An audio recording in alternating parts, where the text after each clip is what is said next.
one of the women on my team said, you need to tell the story about the drinking song in Poland. And so I'll let you guys be the judge. In 1979, I had the opportunity to go on a summer project in Poland in the days of the Cold War, when there were bread lines and things like that. And it turns out we were some participants at some church camps, and those who spoke English, would sit with us, and we would have all kinds of fun conversations with them. And we decided that maybe we could put together a little fun program. And along the way, I thought, my dad has taught me a couple Polish songs. I could sing these Polish songs that my dad taught me. Oh, yeah, that sounds good. And so I sing the first song, no problem. It's a little song my dad taught us while we were in the car. Jedziemy, ale drogi nie wiemy. Polite applause, right? So I start the second song. Pijako, badojako, bojako, gomi, hawa.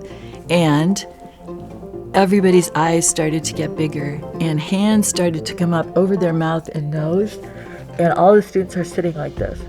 And the moderators are standing in the back, and all of a sudden their arms are crossed. And I'm thinking, I'm not sure what's happening. I'm just going to finish the song, right? So I finished the song, and after the program is over, the two moderators come forward. And the woman looks at me and she says, Andrea, may I ask, where did you learn these songs? And I said, my father taught me. And she goes, and has your father ever translated them for you? And I said, well, no, I don't know the meaning in English. And she goes, I thought perhaps that was so. And she said, well, the first song, we're driving along, we're going to have a good time. She goes, it's, we have an equivalent in Polish. She goes, now the second song. And she just started. James is drinking and I am drinking, and we're getting into a fight. And if he doesn't have another drink, I'm going to beat him up. And okay, the context was the day before, they had an entire day on the perils of alcoholism and inviting the kids to a pledge to not drink. And so if you ever wanted to have the biggest cultural faux pas ever, I have just committed it. I just thought, is there any recovery?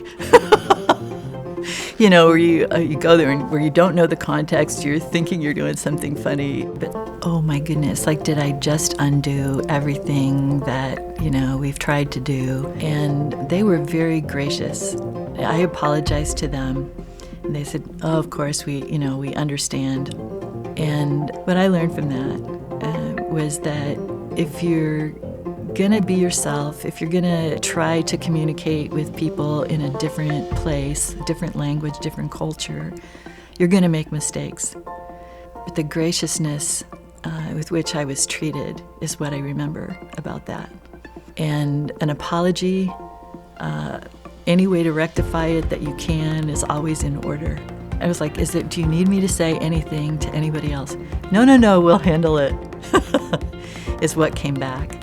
So I kind of look at it and go, God has work to do in me. He's going to shape me into the person that, the irony to me is I ended up in global leadership development.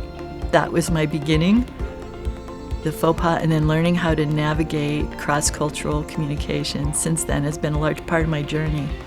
So it feels like it started off on the wrong foot, and ended up learning how to be respectful, how to take into consideration different cultures, different practices, and to know there's many people who have faux pas, that happen in the course of doing the ministry.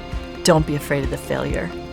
Don't be afraid of blowing it. You will.